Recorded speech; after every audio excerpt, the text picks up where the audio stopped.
All right, this is the 2019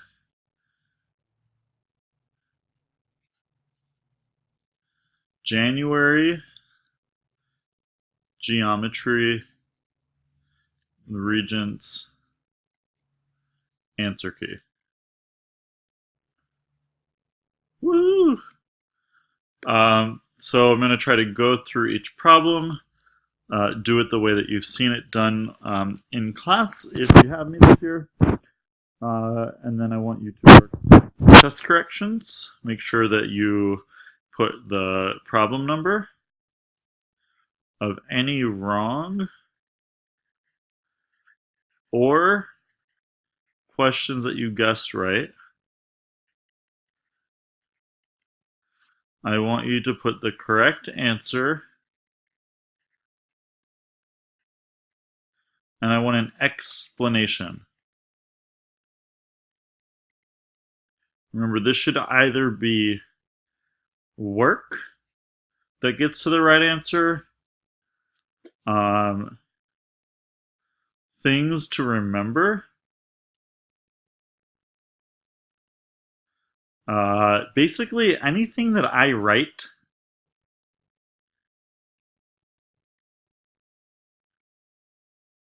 or say is fair game. Okay?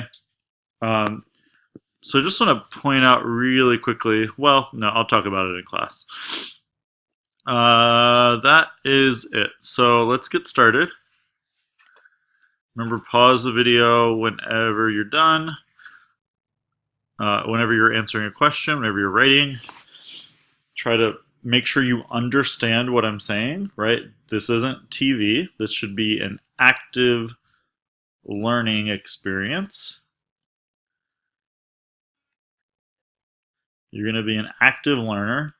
Means you're not just sitting here taking notes and not processing. You're pausing, you're writing, you're pausing, you're understanding what you wrote, you're rewinding if you still don't understand. These are ways that are going to help you pass this Regents. So take this very, very seriously. This is the best opportunity and the number one thing you can do to improve your score so you can pass the Regents come the 14th. All right, now let's jump right in. Sorry for the spiel. So number one, after a dilation with center 0, 0, the image of segment DB is segment D prime B prime. If the length of DB is 4.5 and D prime B prime, its length is 18, the scale factor of this dilation is.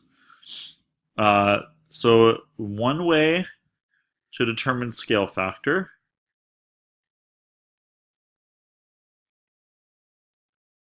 is to take a segment and find the length of the image and divide it by the length of the preimage. That says preimage, believe it or not. AKA the image is what comes after. The preimage is what comes before. So take what comes after and divide it by what comes before. So the image of DB is D prime B prime. The image is D prime B prime. The one with the primes is your image. This is what came before. The one without the primes is your preimage. Okay, so what came after 18 D prime B prime is what came after, divided by what came before is dB. That's 18 divided by 4.5. 18 divided by 4.5 gives us a scale factor of 4. So our answer is 4. Number 2. Triangle ABC is mapped onto triangle DEF after a clockwise rotation of 90 degrees about point P. So one thing I'm noticing is, remember, the order these are written in matters. So because a rotation is a rigid motion, that means that if ABC is mapped onto DEF, all of my side lengths are congruent. So AB, my first two letters, is congruent to DE.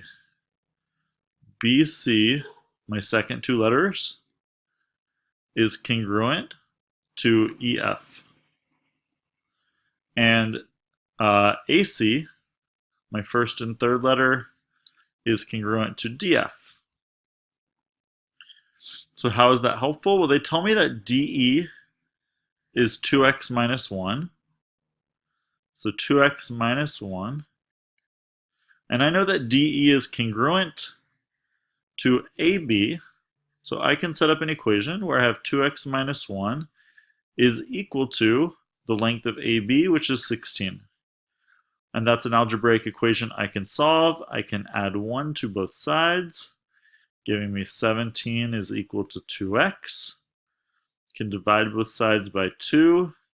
It gives me 17 divided by 2, which is 8.5. Answer choice 4.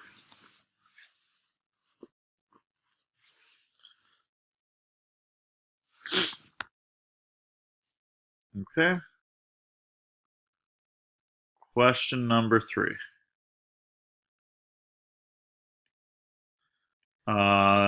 They tell us all of this information. The question says, which sequence of transformations maps ABC onto DEF? So this one comes first, this comes second. So I'm starting with this one coming second. First thing I'm noticing is that it's a dilation of some sort, because obviously the shape is getting bigger. So let's look at answer choices 1 and 2. Dilation of ABC by a scale factor of 2 centered at point A. Well, I know that a scale factor of 2, that's a number that's bigger than 1. So this will make it get bigger. And I notice that this triangle does indeed get bigger, so answer choice 1 is still a possibility. Dilation of triangle ABC by a scale factor of a half. This number is smaller than 1, so this would make it get smaller. ABC doesn't get smaller, it gets bigger. So that's out. ABC by a scale factor of 2, again, that's still a possibility because it's getting bigger. And ABC by a scale factor of a half, again, that's less than 1. That would make it smaller. So I've eliminated 2 possibilities. Now I notice that A and 1 and 3 both say is dilate by a scale factor of 2. 1 is centered at A and 1 is centered at the origin. So I'm going to try to dilate these things and see what happens.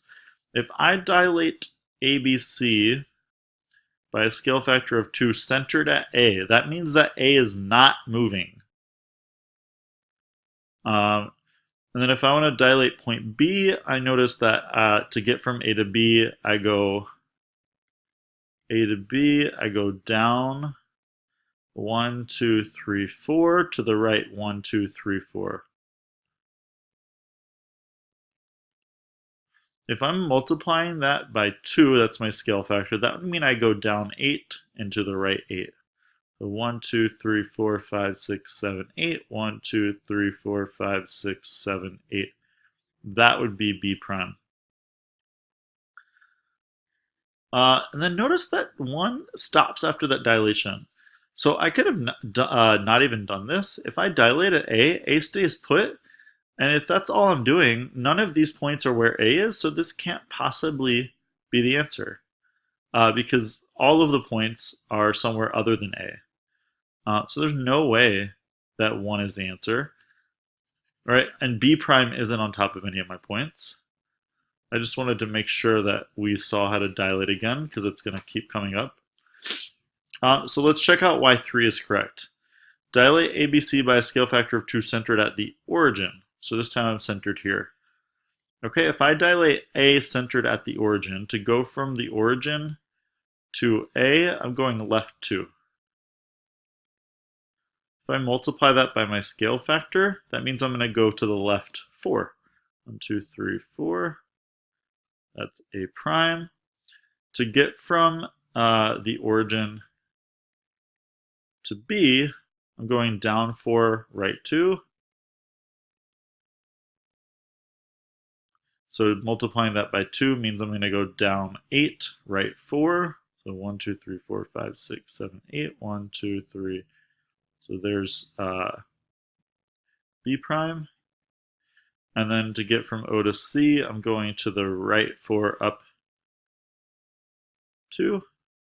So C prime is going to be to the right 8 and up 4. So there is C prime.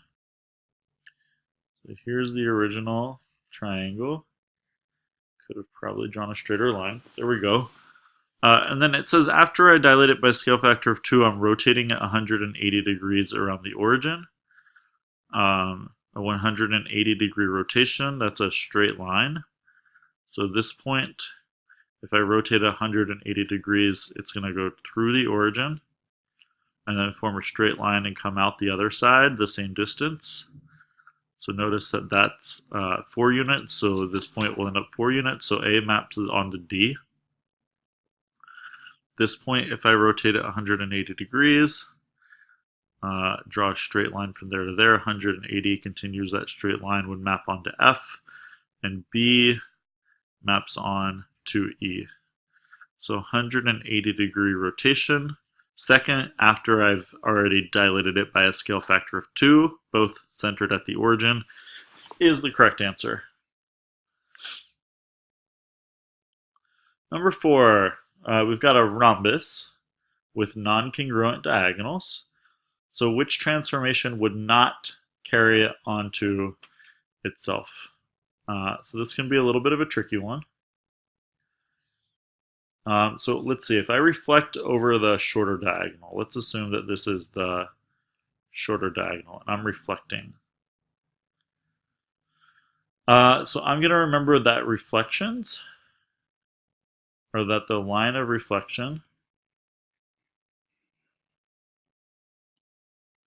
is the perpendicular bisector of a segment connecting an image and its pre-image. So let's say I wanted to reflect this point and I want to try to get it here. Question is, does this work? So first I'm going to connect the image and the pre-image. I'm going to connect those. I want this thing, the line of reflection, to be the perpendicular bisector of that segment. So the reason that it is because in a rhombus, the diagonals are perpendicular, so this is a right angle. And in a parallelogram, the diagonals bisect each other. So that means that this and this are congruent. So that means the diagonal is the perpendicular bisector of that line. So that means this point would map onto that point. And the same thing would happen if I reflected over the other diagonal, because I've got a right angle here, and in a parallelogram, which a rhombus is, the diagonals bisect each other, so those are congruent. So they both are diagonal, they're both perpendicular bisectors of each other. So 1 and 2 are out. So the question becomes, would a 180 degree rotation or a 90 degree rotation do it? Let's see if I can get...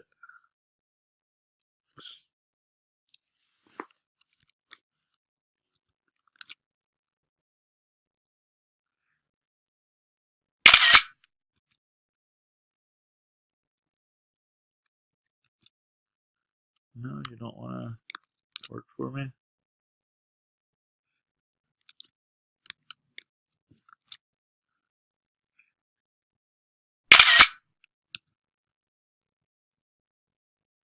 Okay. A little bit of a jerk. That's okay.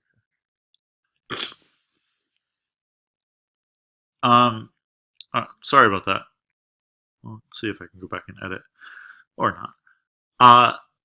So now it's a question of would a 90 or a 180 degree rotation do this about the intersection. So that's my center of rotation for both of these. If I rotated this thing 90 degrees, that would mean that this angle would map here. And the reason that the 90 degree rotation wouldn't work is notice that this is an acute angle, and this angle is obtuse. So if I rotated this thing 90 degrees, what's going to happen? Here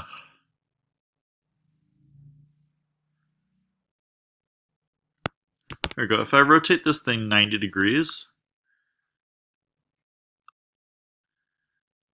that's what it's going to look like. We can see pretty clearly.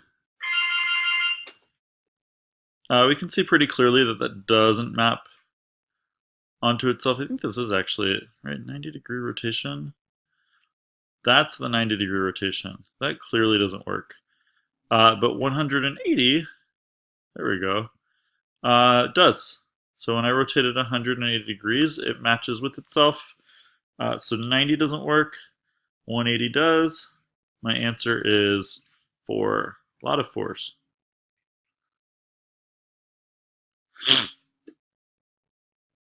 Oh, wait. You guys gotta check me.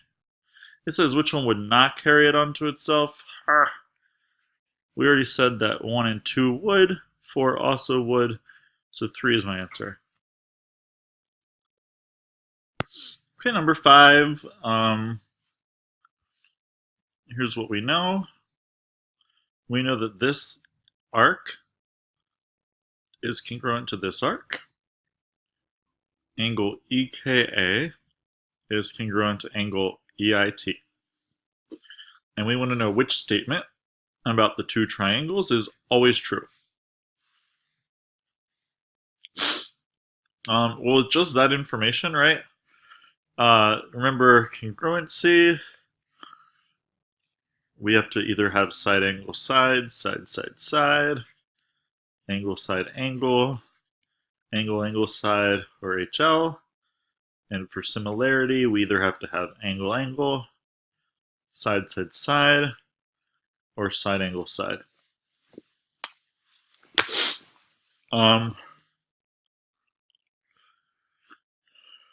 Okay, so what do we do? We have an angle.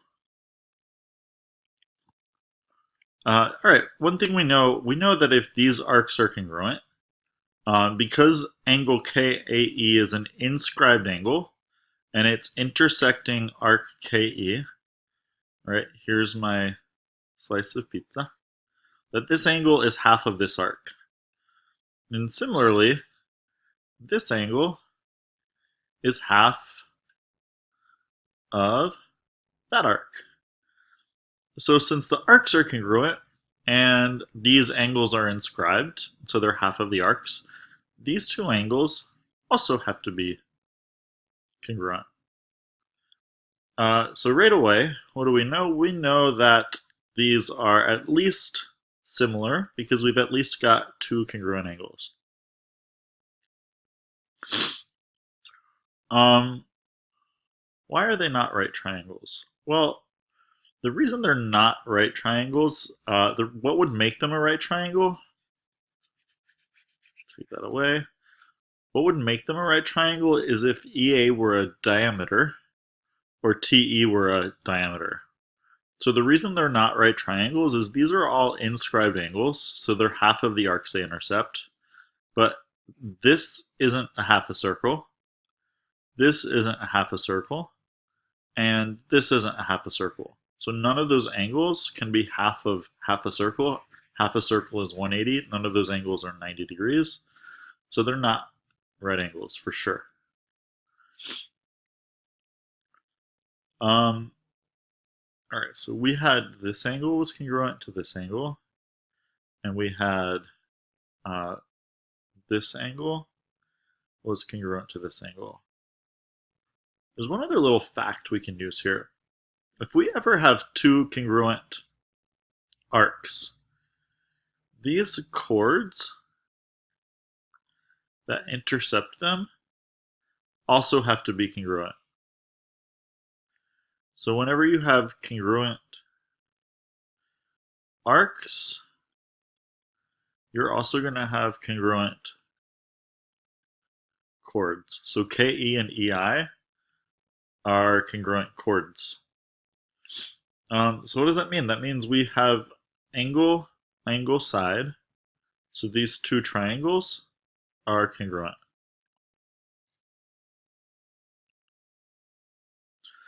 Number 6, we have AC is parallel to DE.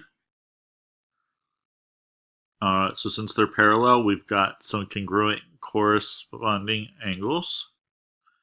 That means these are congruent, these are congruent. So the triangles are similar.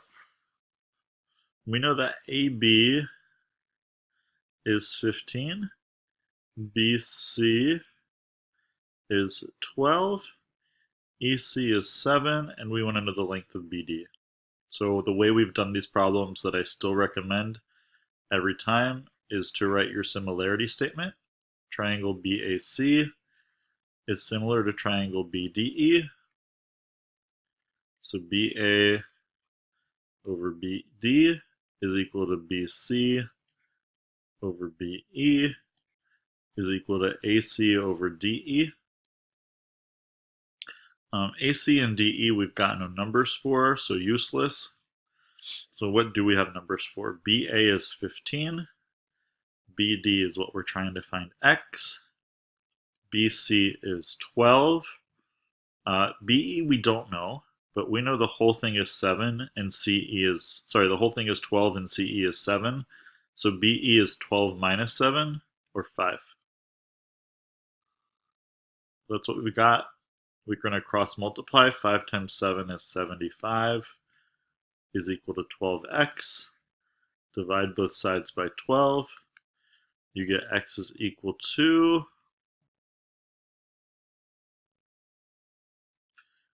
x is equal to, hello calculator, 75 divided by 12, 6.25. Answer choice B, 2. Number 7, in rhombus venu. So here's rhombus V, E, N, U. I'm going to do something.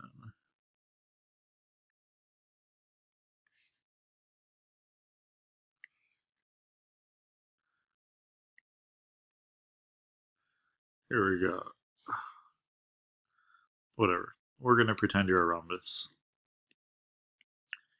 even though I'm not satisfied. There we go. There's my little rhombus. Label this thing V, E, N, U. Diagonals VN. Straight edge. Diagonals VN. What?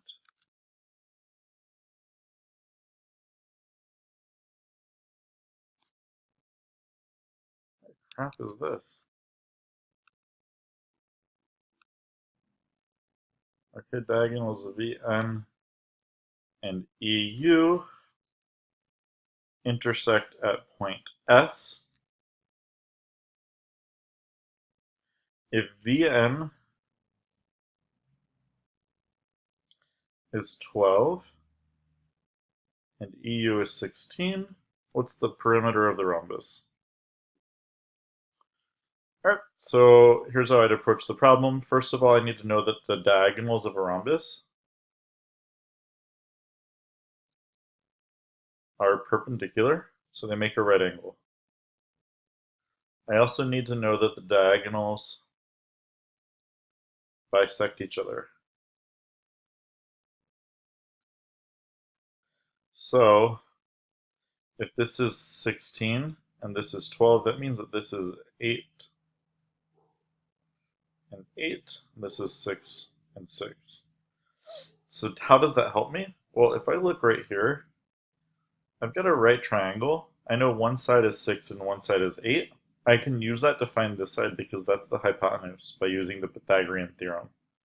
So I could set up an equation, 6 squared plus 8 squared is equal to c squared. That tells me that I've got 36 plus 64 is equal to c squared, or 100 is c squared, or c is equal to 10. So un is 10. And since it's a rhombus, it has 4 congruent sides. I don't have to do the math everywhere. Every side is 10. And since every side is 10, the perimeter is 10 plus 10 plus 10 plus 10, or 4 times 10, which is 40. Number 8, I have these right triangles, and I want to know which proportion is not correct. So I probably got some similar triangles. One thing I could do just to be sure is I know that this is 90 and that's 29. 90 and 29 is 119. 180 minus 119 is 61. So that tells me that angle S is 61 degrees because these angles have to add up to 180. And similarly, angle A is 29 degrees. So that means I've got triangle ABC is similar to triangle RST by angle. Okay. So based on that, let's look through some of these options.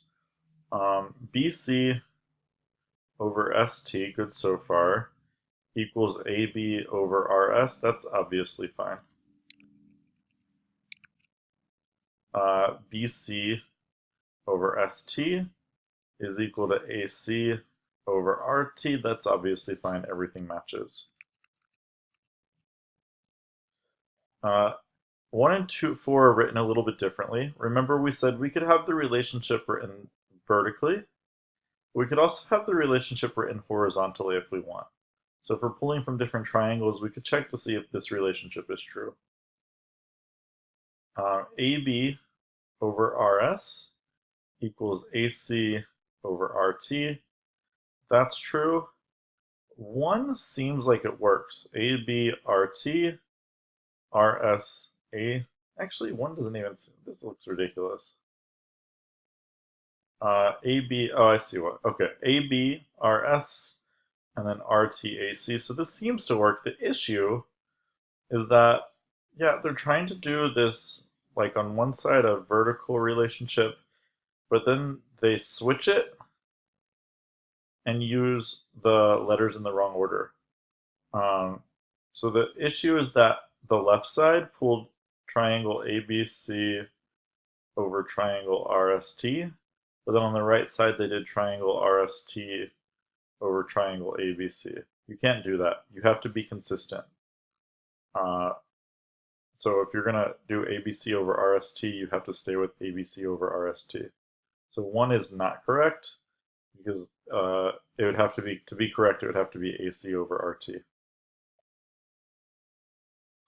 Or 9, a vendor is using this 8 by 8 foot tent for a craft fair.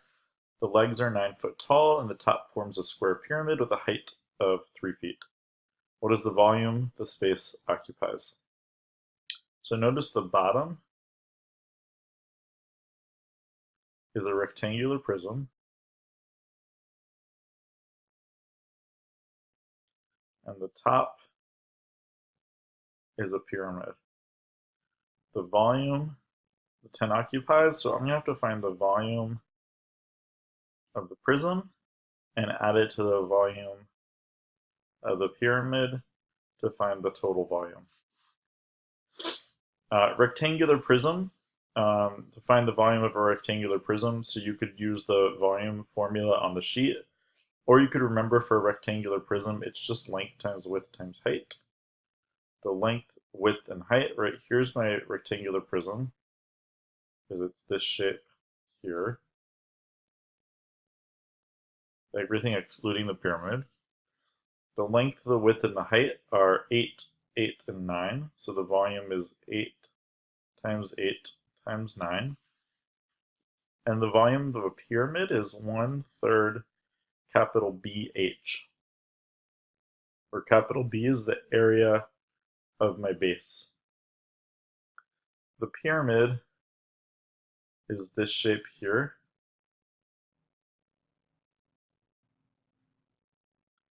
the base is a square. So the area of the base is the area of the square. The square has dimensions of 8 and 8. The area of the base is 8 times 8, which is 64. And the height of the pyramid is 3. So again, I'm using the volume of a pyramid is 1/3 capital BH for this. So that's how I'd find the volume of a pyramid. So I could do some mathy math. I've got 8 times 8 times 9, which is 576. I can multiply this in any order I want. I know that 1/3 of 3 is 1, so they cancel out. So this number is just 64, and 576 plus 64 is 640. So the tent occupies 640 cubic feet. Number 10, if kg is 9 and ig is 12, then what's the length of IM? There's a few ways you could do this. You could do it in 2 parts. You could use Pythagorean theorem. Could you use... I'm sure there's a way to do SOHCAHTOA. When I was solving it, I did it in kind of 2 parts. So the first thing I did is I remembered that we had the rule that side 1 over altitude is equal to the altitude over side 2, where the side 1 and side 2 were the parts of the bigger hypotenuse broken up by the altitude. So that means kg over ig equals ig over gm. Like, I think of the rule as tracing that upside down t. kg, ig, gm. kg, side 1 is 9. ig, the altitude is 12. The altitude is 12, and side 2 is x. I cross multiply, I get 9x. 12 times 12 is 144. I divide both sides by 9. 144 divided by 9 is 16. So that's going to tell me that GM is 16. And then I can use a couple different things, or I could go a couple different ways. One thing you could do, you could use the Pythagorean theorem on 12 and 9 to figure out this side. Then you could use the Pythagorean theorem on this side and this side to find that side. You can use the Pythagorean theorem on 12 and 16 to find that side. Or you can remember the other rule that we had. That was the big hypotenuse over the big leg equals the little hypotenuse over the little leg. And the rule was that these two have to be the same number. So the big hypotenuse is the whole thing.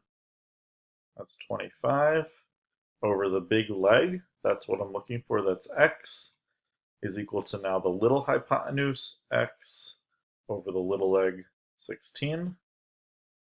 So I get x squared. 16 times 25 is 400. Square root both sides. X is the square root of 400, which is 20. Answer choice 3.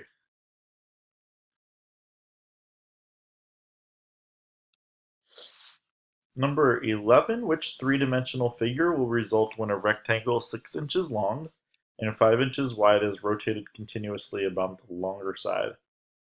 So 6 inches long and 5 inches wide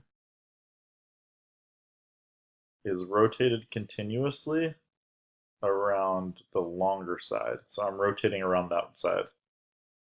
So remember I said when you're rotating figures, if you're trying to sketch it out, to draw the reflection of the shape over the line you're rotating it around, and then use arcs to connect points to where they end up.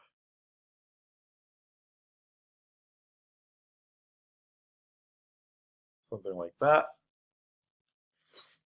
In this case, this forms a cylinder.